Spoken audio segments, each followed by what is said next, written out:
بسم اللہ الرحمن الرحیم۔ حضرت عائشہ صدیقہ رضی اللہ تعالی عنہا سے روایت ہے، کہتی ہیں کہ میں نے حضور صلی اللہ علیہ وسلم کے حضور عرض کی، اے اللہ کے رسول صلی اللہ علیہ وسلم، اگر مجھے لیلۃ القدر نصیب ہو جائے، شب قدر مل جائے، تو میں اس رات کیا دعا مانگوں؟ تو حضور صلی اللہ علیہ وسلم نے ارشاد فرمایا، اے عائشہ، آپ یہ پڑھ لیا کریں، اللہم انک عفو تحب العفو فاعف عنی، یعنی اللہم انک عفو، اے اللہ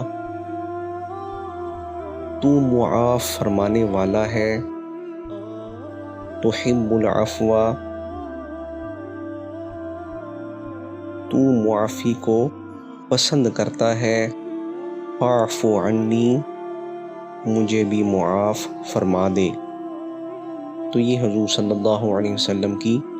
بڑی پیاری حدیث مبارکہ ہے، جو آپ صلی اللہ علیہ وسلم نے بالخصوص شب قدر کی فضیلت کے حوالے سے بیان فرما دی، اور شب قدر کی دعا کے حوالے سے بیان فرما دی کہ جس کو بھی یہ عظیم رات مل جائے، وہ اس طرح اللہ تعالیٰ کی بارگاہ میں معافی مانگ لے، اس طرح اللہ تعالیٰ کی بارگاہ میں اپنے گناہوں کی توبہ کرے اور اللہ تعالیٰ کے حضور گڑ گڑائے۔ تو یہ وہ عظیم رات ہے جو اللہ تبارک و تعالیٰ نے صرف اور صرف مسلمانوں کو عطا فرمائی ہے۔ اس کے علاوہ پہلی امتوں کو یہ رات عطا نہیں کی گئی، اور یہ مہینہ وہ عظیم مہینہ ہے جس کے متعلق اللہ تعالیٰ ارشاد فرماتے ہیں،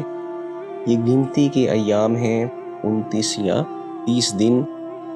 تو اس عظیم مہینے میں اللہ تعالیٰ نے ہمارے لیے اس رات کو مخفی فرما دیا، اور 5 طاق راتوں میں اس کو چھپا دیا گیا، تاکہ اہل ایمان اس رات کو تلاش کر کے اس میں عبادت کریں۔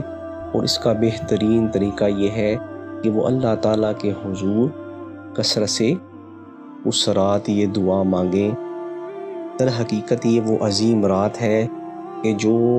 مسلمان اس عظیم رات کو حاصل کر لیتا ہے اور اس رات میں عبادت کرتا ہے، تو اللہ تعالیٰ اسے 82 سال کی عبادت کا ثواب عطا فرماتے ہیں۔ تو اللہ تبارک و تعالیٰ سے دعا ہے کہ ہمیں یہ عظیم رات عطا فرمائے، اور ہمیں اس عظیم رات میں عبادت کرنے کی بھی توفیق عطا فرمائے، اور اپنے گناہوں سے معافی مانگنے کی بھی توفیق عطا فرمائے۔ والسلام علیکم ورحمۃ اللہ وبرکاتہ۔